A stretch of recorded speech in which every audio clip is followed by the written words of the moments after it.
ጤናና ሰላማችሁን ፈጣሪ አብዝቶ እንዲሰጣችሁ ሁሌም የሚመኘው አወል ስሪንጋ የግብርና ፕሮግራም ነው። አወል ስሪንጋ የግብርና ፕሮግራም ሁልጊዜ ስለ ግብርና ብቻ ግንዛቤ እየፈጠረ ያለ ቋሚ የግብርና ፕሮግራም ነው። አወል ስሪንጋ የግብርና ፕሮግራም ዛሬ ይዤ የመጣሁት ስለ ካሮት ያገኘሁትን መረጃ ላካፍላችሁ ነው። አወል ስሪንጋ የግብርና ፕሮግራም የተለያዩ የግብርና ሀሳቦችን፣ መረጃዎችን በተለያየ ጊዜ ያቀርባል።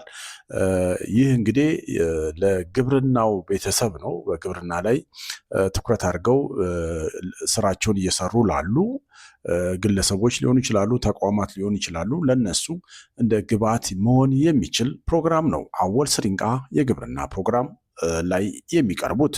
ስለሆነም ዛሬ ስለ ካሮት ነው ያገኘሁትን መረጃ ላካፍላችሁ ብቅ ብያለሁ። ካሮትን ስናምርት ከሌሎች ተክሎች ለየት ያለ ባህሪያቶቹ ምንድን ናቸው? የተሻለ የካሮት ምርት ለማግኘት እንደው ምን ላይ ትኩረት ማድረግ ይኖርብናል የሚለውን የሚመልስ አጠር ያለ እና ግንዛቤ የሚፈጥር ፕሮግራም ነው። ካሮት ከሌሎች አትክልቶች አኳያ ለየት የሚያደርጉትን ባህሪያቶችን መጀመሪያ እንይ። የንጥረ ነገር ይዘትና የአካል ባህሪያቶቹ ቤታ ካሮቲን የሚባል ፒግመንቴሽን አለው።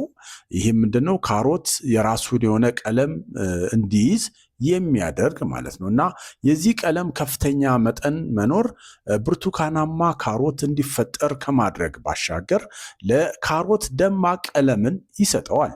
እናም በሰውነታችንም ውስጥ ይህ ከለር የሚፈጥረው ንጥረ ነገር ወደ ቫይታሚን ኤ ተለውጦ ለኛም ጠቀሜታ ይኖረዋል ማለት ነው። ሌላው የካሮት ለየት የሚያደርገው ባህሪያት የስሩ ባህሪ ነው። ታፕሩት አናቶሚ ነው ያለው። ይሄ ምንድነው? የራሱ የሆነ የስር ባህሪያቶች አሉት ማለት ነው። ይህም ማለት ምንድነው? የካሮት የሚበላው ክፍልና የከርሰ ምድር ስር ውስጥ ማለት በአፈር ውስጥ እንደ ስር የሚያገለግል ሲሆን ይህም ኃይልንና ንጥረ ነገሮችን በውስጡ የማከማቸት ባህሪ ያለው እና የታፕሩት አይነት ባህሪ ነው ያለው ማለት ነው ካሮት ከሌሎቹ አትክልቶች አኳያ። ሌላው የተለያዩ የቀለም አይነቶችም አሉት። የተለያዩ የቀለም አይነቶች እንደ አንቶኪያንስ እና እንደ በቢጫም አይነት መልክ አለው። እንደዚሁ ደግሞ ሉቲን ያሉ ልዩ አንቲኦክሲዳንቶችንም የያዘ ነው ካሮት ማለት ነው እና ይህ ባህሪያቶቹ ለየት ያደርጉታል። ሌላው የአስተዳደግ ሂደቱ ነው። የ2 ዓመት የእድገት ዑደት አለው ካሮት። በመጀመሪያው የእድገት ሂደት ቅጠሎችን ያበቅላል። ከዚያም ተለቅ ያለ ስር ይገነባል። ይህም የሚበላው የካሮቱ ክፍል ማለት ነው። ከዚያም ከመሞቱ በፊት በሁለተኛው ሲዝን ወይም ዓመት ያብብና ዘር ይመሰርታል ማለት ነው። ሌላው ካሮት ልል የሆነ አፈር ነው የሚፈልገው በጣም በተለየ መልኩ ማለት ነው። ጥብቀት ያለው አፈር ወይም መሬት አይመርጥም ማለት ነው፣ አይፈልግም። ረጃጅም ስሮቻቸው ሳይሰነጠቁ ቀጥ ብለው እንዲያድጉ ልል የሆነ አሸዋማ ባህሪ ያለው ለም አሸዋማ አፈር፣ ውሃ በደንብ የሚያፋስስ አፈር ይፈልጋል ማለት ነው ካሮት። ሌላው የብቅለት ሂደቱ ነው። የብቅለት ሂደቱ ከሌሎች አትክልት ሰብሎች ወይም አትክልቶች አኳያ የብቅለት ሂደቱ በጣም ቀርፋፋ ነው የካሮት ማለት ነው እና ከሌሎች የአትክልት ሰብሎች ጋር ሲነጻጸር አትክልቶች ጋር ሲነጻጸር ዘሮቹ ለመብቀል በአንጻራዊነት ረጅም ጊዜ ይፈልጋሉ። ይህም ከ1 እስከ 3 ሳምንታት ሊወስድበት ይችላል። እና ብዙ ጊዜ ይህንን ግንዛቤ ባለማወቅ የዘራውት ካሮት ሳይበቅልልኝ ቀረ ብለው በርካታ ሰዎች ሊያነሱ ይችላሉ እና ነገር ግን ካሮት በራሱ በተፈጥሯዊ ባህሪው ከ1 እስከ 3 ሳምንታት ጊዜ ሊወስድበት ይችላል ማለት ነው።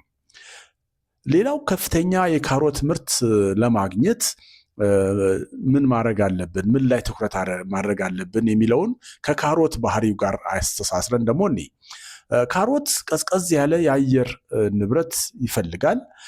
ከመጠን ያለፈ ሙቀት ስሩ እንዲቀጭጭና ጣዕሙ እንዲመር ሊያደርገው ይችላል።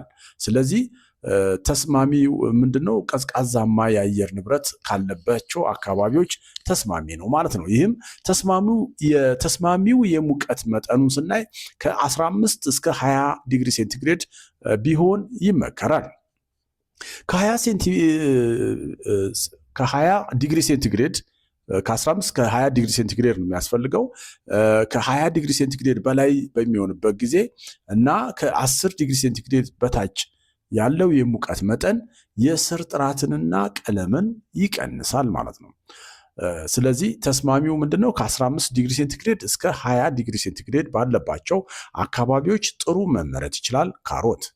ሌላው ከፍታውን ስናይ ከባህር ጠለል በላይ ከ1800 እስከ 2500 ሜትር ከፍታ ባለባቸው አካባቢ በጥሩ ሁኔታ ይመረታል ካሮት። የክፍተት እና የዘር መጠኑን ስናይ በሄክታር ከ4 እስከ 5 ኪሎ ግራም የሚሆን ዘር ያስፈልጋል። በመስመሮች መካከል ከ20 እስከ 25 ሴንቲሜትር ርቀት ልንፈጥርለት ይገባል። ስንዘራ ዘሩን በ1 ሴንቲሜትር ጥልቀት ፈጥረን ልንዘራ ይገባል።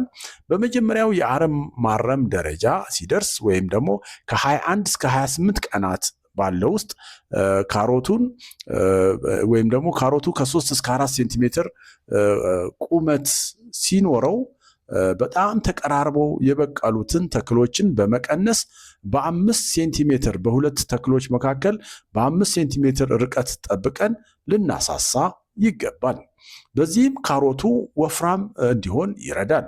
ይሄ ምንድነው እንግዲህ ጫናው ሲበዛ በጣም መቀራረቡ ሲበዛ ፉክክር ይበዛና የመቀጨጭ ባህሪ ይመጣል። በዚህ ምክንያት ታች አፈር ውስጥ የሚመሰርተው የካሮት ይዘትም እንደዛው መጠን አሉታዊ ተጽዕኖ ያርፍበታል ማለት ነው። የአፈር አይነቱን ቅድም ጠቅሻለሁ። ልል የሆነ አሸዋማና ለም አፈር፣ አሸዋማ ሆኖ ለምነት ያለበት ማለት ነው። እሱ በጣም ተስማሚው ነው። አፈሩ ድንጋይና ጠጠር የሌለው መሆን አለበት ስናዘጋጀው።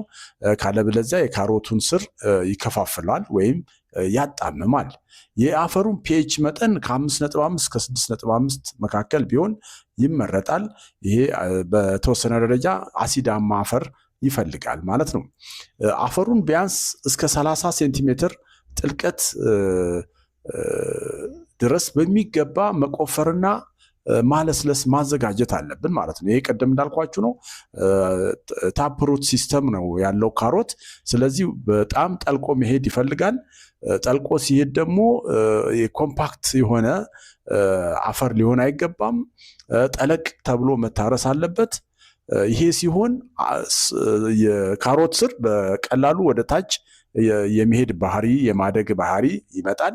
ከዛም ባሻገር ለተለያዩ በሽታዎች እንዳይጋለጥ፣ ምክንያቱም አፈሩን መሬቱን በአግባቡ ጠለቅ አድርገን ካላዘጋጀንለት የካሮቱ ዞን የስሩ ዞን ውሃ የመተኛት ባህሪ ይመጣና ለበሽታ ሊያጋልጠው ይችላል ማለት ነው። እና ከዛም ባሻገር ካሮት በተፈጥሮ ውሃው ሲፋሰስ ነው። ውሃ ያዘለ መሬት ለካሮት አይመከርም። ከማዳበሪያ አኳያ በደንብ የበሰበሰ የፍግ ማዳበሪያ ወይም ኮምፖስት መጠቀም ምርቱን ይጨምራል። ትኩስ ፍግ ግን አይመከርም። ስሩ እንዲሰነጣጠቅ ሊያደርግ ይችላል። ከመስኖ አኳያ ካሮት ያው በሁልጊዜ እርጥበት ይፈልጋል። በተለይ ዘሩ በሚበቅልበት ወቅት አፈሩ መድረቅ የለበትም። ከአረም አኳያ ያው ቅድም ለመጥቀስ ሞክሬያለሁ። ካሮት ከአረም ጋር የመፎካከር አቅሙ በተፈጥሮ ደካማ ስለሆነ በየጊዜው አረሙን ማጽዳት ወሳኝ ነው። ከበሽታና ተባይ አኳያ የስር መበስበስን ለመከላከል ውሃ መተኛት የለበትም። ቅድም ጠቅሼላችኋለሁ። የሰብል ማፈራረቅ በሽታን ለመቀነስ ይረዳል። ካሮትን በየዓመቱ በአንድ ቦታ ላይ ከመዝራት ይልቅ በሽንኩርት ወይም በጥራጥሬ በመቀየር የበሽታም ሊሆን ይችላል የተባይም ሊሆን ይችላል ያንን ሳይክል ማቋረጥ ይቻላል ማለት ነው። በፈረቃ በመጠቀም ወይም ክሮፕ ሮቴሽንን ፕራክቲስ በማድረግ ሌላ ከምርት አሰባሰብ ጋር ነው። ይሄ ደግሞ እንደ ዝርያው ቢለያይም አብዛኛው ካሮት ከተዘራ ከ3 እስከ 4 ወር ባለው ጊዜ ውስጥ ይደርሳል።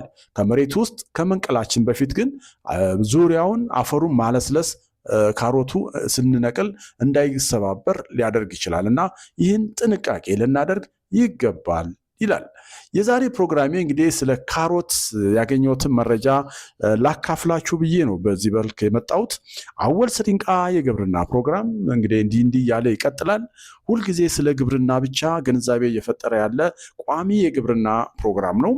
ይህም ፕሮግራም ለማጠናከር እንደው መርዳት የምትችሉ ካላችሁ በግብርና ላይ የተሰማራችሁ ተቋማት በማስታወቂያ በማሰራት ሊሆን ይችላል፣ በማቴሪያልም በፋይናንስም ብታገዙ የተሻለ መሰላቸቱ ሳይኖር በአግባቡ ማቅረቡ ይቀጥላል። በርካታ ዜጎችም ተጠቃሚ እንዲሆኑ የሚያደርግ ፕሮግራም ስለሆነ ይህንን ማበረታታት ያስፈልጋልና ይህ እንግዲህ እናበረታታለን፣ ድጋፍ እናደርጋለን የምትሉ አካላት ወይም ተቋማት ካላችሁ አወል ስሪንቃ የግብርና ፕሮግራም በሩ ክፍት ነው፣ ይቀበላል የትኛውንም ድጋፍ ማለት ነው።